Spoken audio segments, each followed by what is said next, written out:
Imagine waking up on the floor of the Amazon rainforest. You don't know where you are. You don't know how you got there. Your collarbone is broken. There's a gash running down your arm. One of your sandals is gone. You're wearing a white sleeveless dress. And the jungle around you is completely silent. Then it comes back. The lightning, the screaming, the plane tearing apart around you, the sky. You fell from the sky, 2 miles straight down. And somehow, you're still alive. You look around, no other survivors, no rescue teams, no signal flares, no radio, just jungle, endless, suffocating, deadly jungle in every direction. You are 17 years old. It is Christmas Eve, and you are completely alone. This is the true story of Juliane Koepcke, the sole survivor of one of the most devastating plane crashes in South American history. 92 people were on that flight. Neither one of them died. And the one who didn't was a teenage girl with a broken collarbone, one sandal, and knowledge that nobody else on that plane had. But this isn't just a survival story. This is a story about what happens when the right information is planted in a young mind, years before it's ever needed. Because what saved Juliane Koepcke that day wasn't luck, it wasn't strength, it was something her father told her when she was a child. To understand what happened on that flight, you first need to understand who Juliane was. She wasn't an ordinary 17-year-old. She had grown up in the Amazon rainforest. Her parents, Hans Wilhelm and Maria Koepcke, were both German zoologists. They had moved their family to Peru and built an ecological research station deep inside the jungle, a place called Penguana. From the age of 14, Juliane had lived there. She had learned to read the jungle the way other teenagers read textbooks. She knew which insects were dangerous. She knew how rivers worked. She knew what to eat and what to avoid. And most importantly, she knew one rule above all others, a rule her father had drilled into her from childhood. If you are ever lost in the jungle, follow the water, follow it downstream. It will always lead you to people. That one sentence would save her life. But first, she had to survive the fall. December 24th, Lima, Peru. Juliane and her mother Maria had just attended Juliane's school graduation ceremony. They were flying home. LANSA Flight 5U8, a Lockheed Electra propeller aircraft, carrying 86 passengers and 6 crew members. Destination: Pucallpa Airport, deep in the Peruvian Amazon. The flight was supposed to take about an hour, a routine trip, a Christmas Eve flight home. Juliane remembered being excited, the holidays, the research station, her father waiting for them. She settled into her seat next to her mother and watched Peru disappear beneath the clouds. About 40 minutes into the flight, the clouds changed. Passengers near the windows could see it first, a wall of dark storm clouds, building rapidly, moving fast. The Amazon basin is one of the most electrically active places on Earth. Thunderstorms there don't build slowly, they erupt, within minutes. The plane was inside it. Turbulence threw passengers from their seats. Luggage fell from the overhead bins, people screamed, and then a bolt of lightning hit the right wing. Juliane saw the engine catch fire. She heard the metal groan. She heard her mother say 3 words, "This is the end." And then the plane tore apart at 10,000 feet. The fuselage split open, passengers were sucked out into the storm, the aircraft disintegrated, and Juliane, still strapped into her row of seats, began falling. 2 miles, through lightning, through rain, through darkness, spinning slowly, the row of seats rotating as it fell, acting almost like a helicopter blade, slowing the descent just enough. Scientists later theorized that the dense jungle canopy below acted as a cushion, layers of branches and leaves absorbing the impact in stages. Nobody knows for certain why she survived. Even she doesn't fully know. She just fell. And then she hit the jungle floor, and everything went black. She woke up the next morning. It was already Christmas Day. She had been unconscious for nearly 24 hours. She was lying on the ground in the Amazon rainforest, still strapped into her seat. Around her, silence. She called out for her mother. Nothing. She looked around. Broken trees, scattered debris from the plane, and no other survivors. She would later learn that her mother had also initially survived the crash, but had sustained devastating injuries. She died in the jungle before any rescue team could find her. Juliane had no way to know that yet. She only knew that she was alone. She took inventory. Broken collarbone. Painful, but survivable. Gash on her right arm.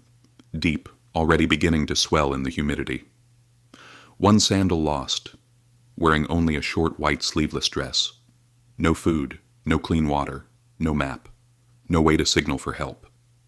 She was 50 kilometers from the nearest known settlement, in the middle of the Amazon, with no survival gear. And the jungle around her was alive with sounds she had heard since childhood. Here's where Juliane's story becomes fascinating from a psychological perspective. Most people in that situation would do one of two things. They would either freeze completely, overwhelmed by shock and trauma, unable to process or act, or they would start moving in random directions, burning energy, panicking, making it worse. Juliane did neither. She cried, she called for survivors, and then she started thinking. Psychologists who study disaster survivors call this the knowledge activation response. When a person in extreme crisis has relevant knowledge stored in long-term memory, the brain, under enormous stress, can access that information more efficiently than under normal conditions, not because stress improves memory, but because the relevant knowledge has been rehearsed enough times that it becomes almost automatic. Juliane had grown up being told how to behave in the jungle. It wasn't abstract advice, it was specific, practical, repeated. And when her brain needed it most, it was there. Follow the water downstream. She found a small stream near where she had landed. She looked at it. She chose a direction. And she started walking. What followed was 11 days that test the limits of what a 17-year-old body and mind can endure. The Amazon doesn't care that you've just survived a plane crash. It doesn't offer a pause. It doesn't wait. From the moment Juliane started walking, the jungle demanded everything she had. The heat was constant. Humidity so thick it felt like breathing warm water. Her white dress, completely useless as jungle clothing, clung to her skin. Her one sandal protected one foot. The other quickly became torn and raw.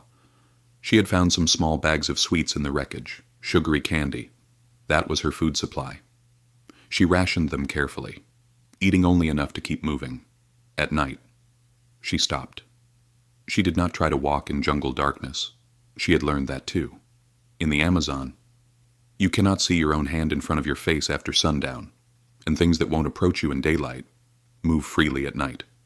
She found places to rest, elevated where she could, away from the ground, and she lay there in the darkness, listening to the jungle breathe around her, and waited for morning, day after day. The stream led to a creek. The creek led to a river. The river got wider. Her father's voice in her head. Follow the water downstream. But the jungle was extracting its price. The gash on her arm had become infected. In the Amazon heat and humidity, wounds don't heal. They fester. She looked at the wound one day and saw something moving inside it. Maggots, over 30 of them, living inside the infected tissue of her arm. She didn't scream. She didn't give up. She had seen this before. She had watched her parents treat jungle wounds. She remembered that maggots in an open wound in the tropics actually prevent deeper infection by consuming the dead tissue. She left them. She kept walking. Because stopping was dying. Days passed.